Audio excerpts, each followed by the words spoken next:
na buong buhay kitang protektahan. Siya di ko makaya. Siya di ko makaya. Isang napakasaklap na trahedya ang pangyayaring ito. Ang dahil sa pagkaganit sa kapangyarihan ng mga tubaw, wala tayong ibang dapat sisihin, kundi ang buong lahi nila. Kasalanan ko lahat ng ito. Shaninam, Elsie, kung hindi dahil sa akin, nandito pa sana kayo.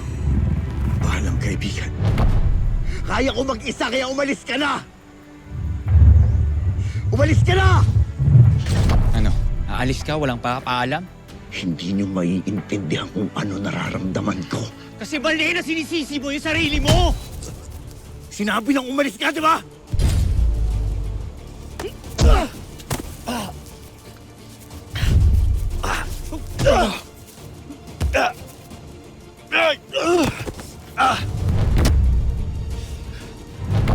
Gusto ko na makalayo sa lugar na to at makalimot. Walong! Ito ang huling regalo ko para sa'yo! Meron pong lalaki doon. Natagpo ang walang malay. Andun sa Pampang. Ano? Ano nangyayari dyan? Mek, sino yan? Ito ang pangalawa kong buhay. Nandito na ako sa location, sir. Good. Ingatan mo ang dalawang magkapatid. Ang gagawin niyo?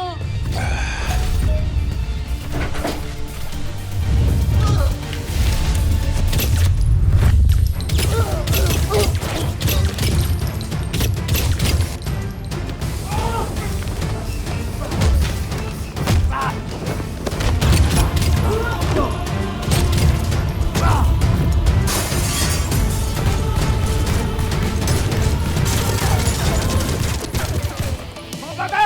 Putukan niyo!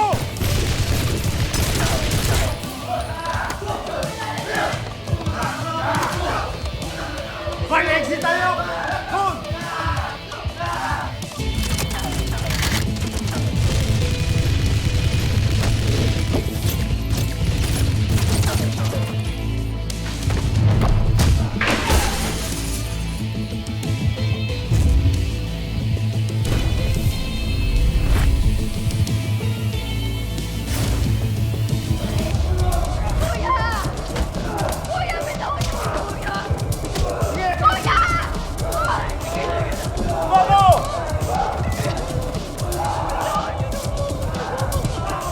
Ina! Salubungin mo!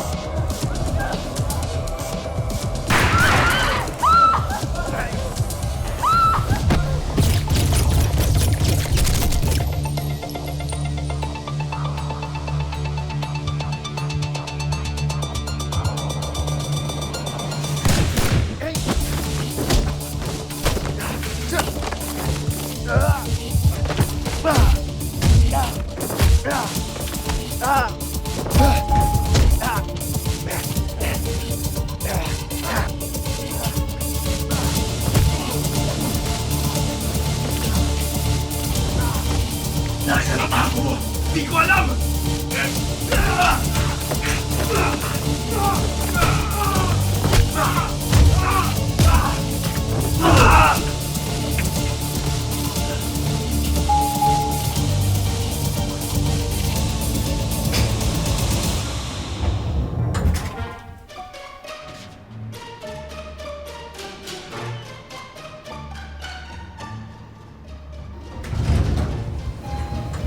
Gusto mo po? Ang bait mo naman. Maraming salamat pero... Sige na, ubusin mo na para sa'yo yan. Okay po. Siya po. Ito? Ako, pasensya ka na ha.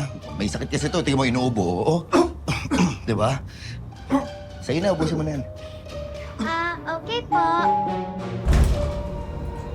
Bye po, kuya. Bye-bye.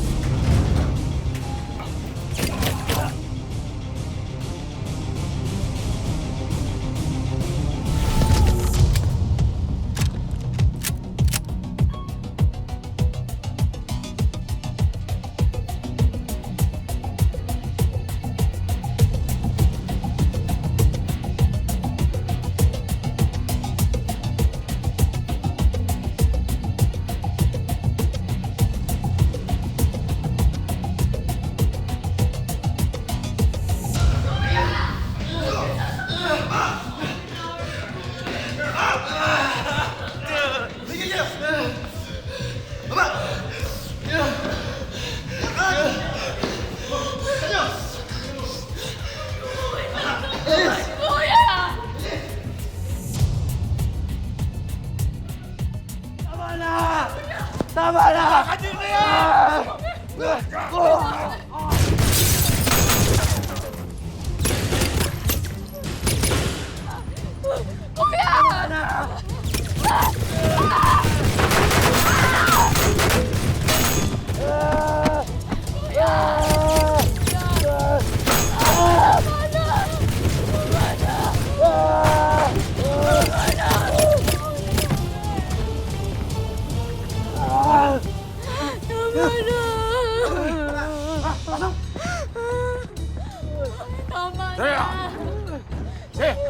Pasok niya!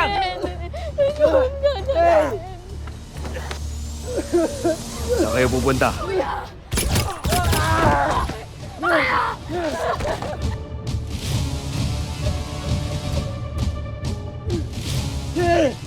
Parang awa mo na! Huwag niyo pong sasaktan kapatid ko! Huwag ka sa akin makiusap! Kung hindi dyan sa demonyong katabi mo! Baba! Baba! Kapag binaba ko ang baril ko, bitaw mong bata. Ano pa hinihintay mo? Baba mo na!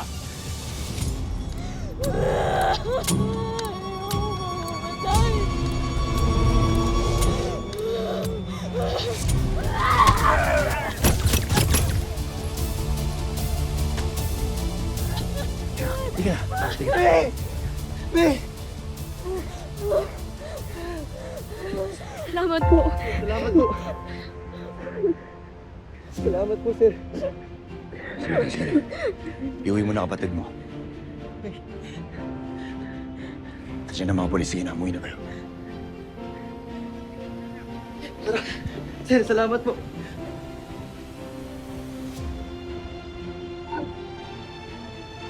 Sir, tapos na ako mission. Ako nang bahala sa ebidensya. May nautusan na rin ako mga tao na magbubura ng CCTV. Maraming salamat, Lolo.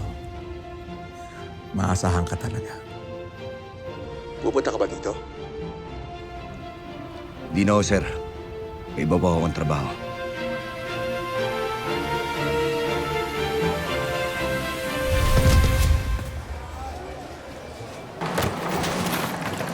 Ay, Badong, sandali nga. Nasaan ba si Lolo, ha? Eh, baka may inaasikaso lang yun. Lagi na lang siyang ganyan. Aalis siya kung kailan niya gusto. Tapos pagbalik na, ang dami niyang sugat.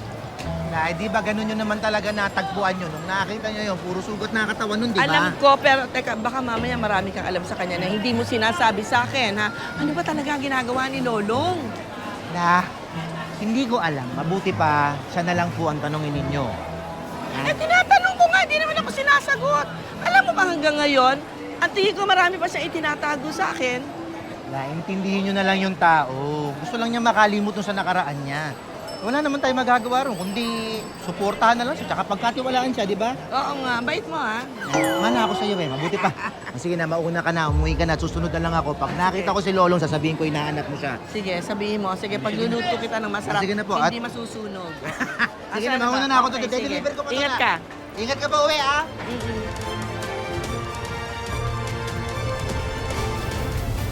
$500 million. I think that's enough.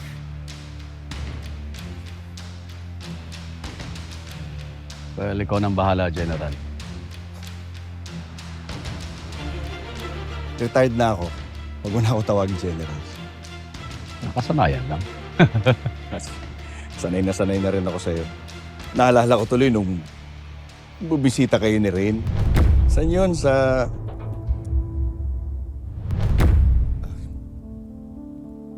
Sorry, pasensya ka na. Hindi lang kasi ako sanay na maaga siya nawala.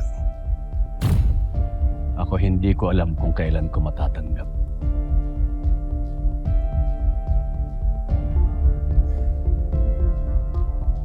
Baka ito na yung pagkakataon para hanapin mo si Luna.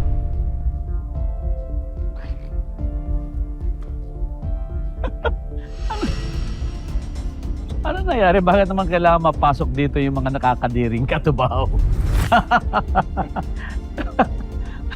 Bakit kailangan pag-usapan natin yung mga nakakapandiring katubaw, General? Para sa anak mo. Hindi mo ba tanggap na may anak ka sa kanya?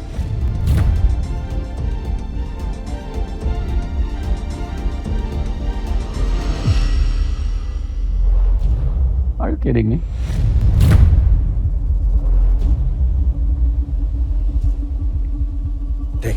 Teka. Hindi mo alam? Come on. Hindi. Alam mo, ang akala ko, ayaw mo siyang hanapin dahil gusto mo lang siyang kalimutan.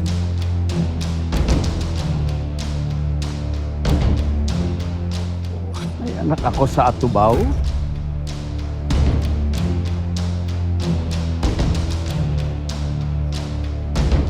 That can't be. Huling araw, bago ako madestino sa Mindanao, nakita ko pa siya. May kargang sanggol. Siya mismo nagbanggit sa akin. Anak mo raw ang karga niya. Pero pinaaalis mo na siya.